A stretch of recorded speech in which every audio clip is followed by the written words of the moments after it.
আসসালামু আলাইকুম। আপনি কি জানেন এই গ্লিসারিনকে যদি পটাশিয়াম পারম্যাঙ্গানেটের মধ্যে মিক্স করা হয় তাহলে কি ধরনের রিঅ্যাকশন হতে পারে? তো আমরা সেই গ্লিসারিনকে মিক্স করব যেটা আপনি শীতকালে ত্বকের সৌন্দর্যের জন্য অনেক সময় ব্যবহার করে থাকেন। এই গ্লিসারিনকে যদি পটাশিয়াম পারম্যাঙ্গানেটের মধ্যেও মিক্স করা হয় তাহলে একটি দারুণ একটি চমৎকার একটি এক্সপেরিমেন্ট হবে। সেটাই আপনাদেরকে আজকে আমি দেখাতে যাচ্ছি। পটাশিয়াম পারম্যাঙ্গানেট একটু এর মধ্যে আমরা ঢেলে নিব।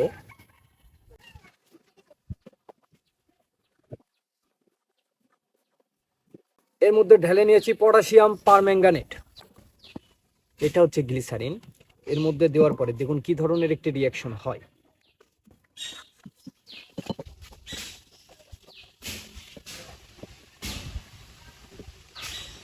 যথেষ্ট হয়েছে, আমার মনে হয় আর দেওয়ার প্রয়োজন নেই। আর একটু পটাশিয়াম পারম্যাঙ্গানেট অ্যাড করা যেতে পারে।